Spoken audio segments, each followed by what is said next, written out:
Hello, and welcome to my presentation on GenImpro, an evolutionary model for musical improvisation. The research was part of my PhD project in musicology at Nuremberg University of Music, and therefore focuses on cultural implications from a humanities perspective, rather than technical details of the implementation. The model of genetic improvisation is, in the first step, an analytical approach to free, genre-independent musical improvisation. The main question is, can a musical improvisation be described as an evolutionary process? Objects of the empirical study were duo improvisations of different musical instruments, understood as a collaborative process, how the musicians relate their ideas to each other. The challenge was how to grasp these seemingly opaque structures of heterogeneous sound material, far beyond traditional playing styles. There have been some approaches towards modeling improvisation by authors like Jeff Pressing or David Borgo, but most of them barely consider the characteristic of interaction. Improvisation and evolutionary processes, you all know that, are similarly based on the principles of unpredictability and adaptivity. They both unfold in a temporal linear manner, so it appears evident to connect these concepts. I refer to an open and abstract definition of evolutionary algorithm here, as described in this quote by philosopher Daniel Dennett in Darwin's Dangerous Idea.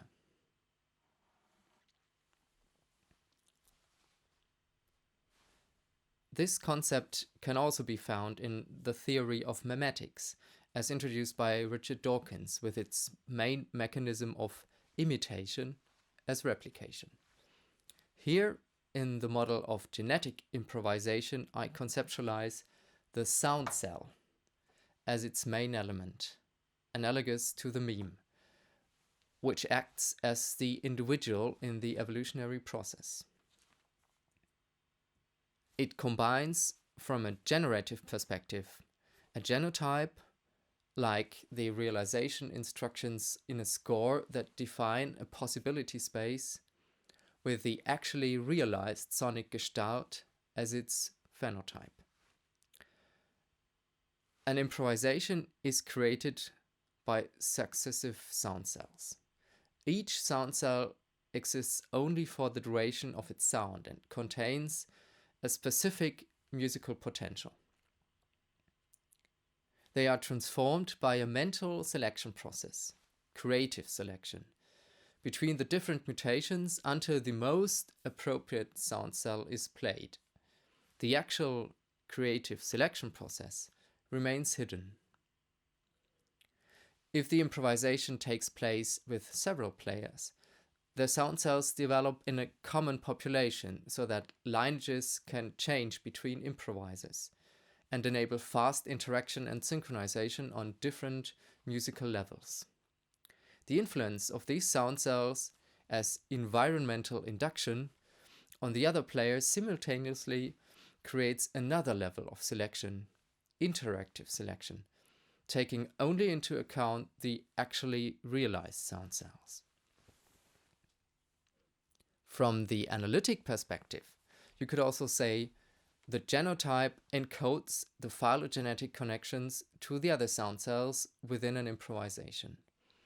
The course of musical improvisation appears retrospectively as an evolutionary development of a population of sound cells, which branch out in a phylogenetic tree of several lineages.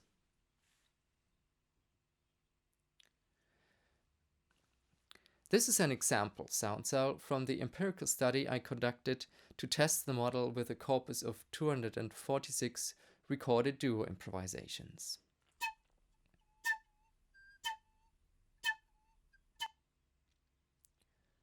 The phenotype is described by 26 audio features derived from standard MIR algorithms, music information retrieval. As a side note, I'm very aware of the partly strong biases in those algorithms towards Western pop music and the epistemological problems that arise from this issue, but nevertheless decided to use them as a technical basis. The genotype of the sound cell is an hypothetical construction and created in the following way. This is a fictitious example of two phenotype features, loudness and tempo, and 13 sound cells in the feature space. A cluster algorithm now detects significant accumulations, which then become 4 distinguishable alleles of gene A, the loudness tempo gene.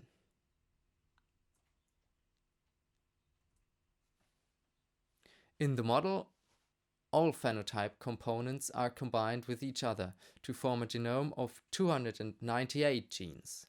You can find all the detailed numbers in the paper. The next analysis step takes established methods of bioinformatics to build phylogenetic trees of the sound cells in each improvisation.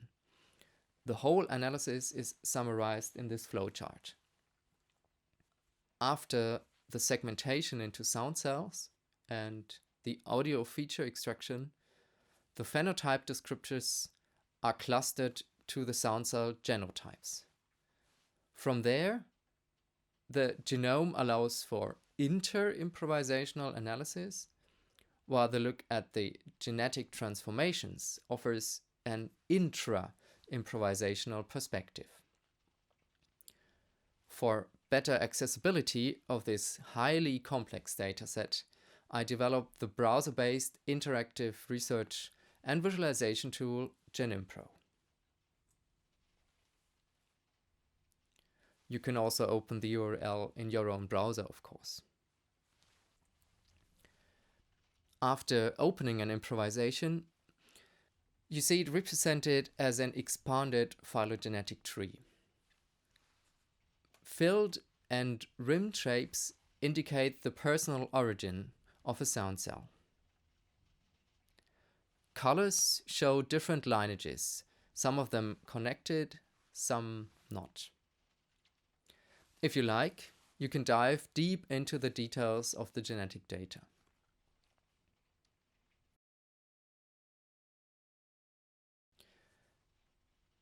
To see the improvisation in chronological order, you can change to this view, which arranges the sound cells on a timeline and by player in the upper and lower half of the screen.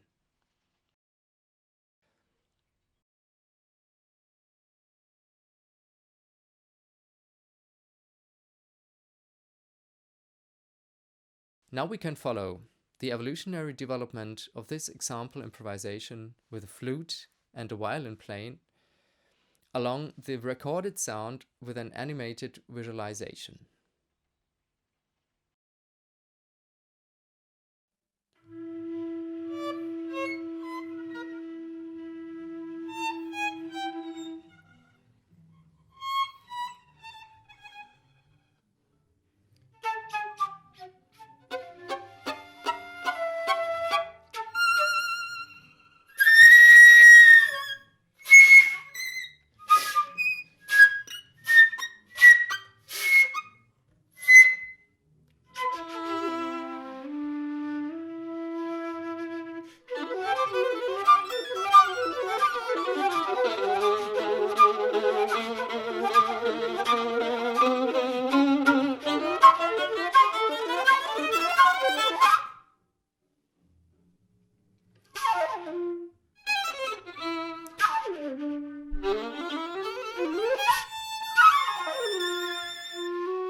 Three very interesting measures arise from the data set. The genetic similarity as a degree of imitation, the interactivity of a lineage by the amount of player interchange, and Finally, the sound cell fitness, computed by the number of descendants and the interactivity of its lineage. This intra-improvisational perspective now opens up for a more traditional hermeneutic approach to describe the improvisations in evolutionary terms. A few examples of this highly speculative endeavor are linked in the paper. In addition to this perspective, a more systematic approach on the genetic data becomes possible by combining sound cells across multiple improvisations to categorize gene pools. For example, by players A to O, with their average fitness in blue, genetic imitation in green, and interactivity in red. Particularly interesting is here that although genetic imitation increases the fitness of the sound cells, it does not equally increase their interaction potential. On the contrary, an opposite effect seems to be effective, which rewards a similar style of play in the short term, but in the course of the improvisation it restricts itself through less interaction. For a conclusion and outlook of this project, I'd like to stress that this model should be understood as a starting point of how to approach free musical improvisation. The model described here can be regarded as an instance of musical memetics, but this concept is expanded in an improvisation-specific way. The perspective of memetics on the evolution of culture focuses not only on behaviors but also on products, and thus develops this concept of imitation. The interaction of the sound cells, based on their specific development mechanisms, is complementary to this on the genetic level. This might also explain why the results of the empirical investigation do not coincide phenomenologically with the dominant principle of phonetic imitation and thus appear partly counterintuitive. If we consider the algorithmic quality of an evolutionary process in the sense of Dennett, it should be possible to implement the principles of genetic improvisation in such a generative algorithm. However, it is questionable whether a fictitious genetic algorithm alone can produce aesthetically pleasing improvisations with the pursuit of the greatest possible fitness of the sound cells. In the creative selection of the individual players, which we can observe only as the result of the played sound cells, this principle cannot be proven but suspected. On the contrary, in the second order interactive selection, the interplay of relatively weak sound cells and the mechanisms of suppression of more powerful variants are found to be structurally particularly significant. Here, artistic strategies and the Darwinian paradigm of the survival of the fittest even seem to be opposing each other. The function of the sound cell marks a pivot point between the analytic and the generative, and thus could be seen as a kind of meta-generative system, yet open to be implemented. The combination of sound cell genotypes and the resulting fitness therefore could form a valuable body of implicit musical improvisational knowledge. Thank you for your attention.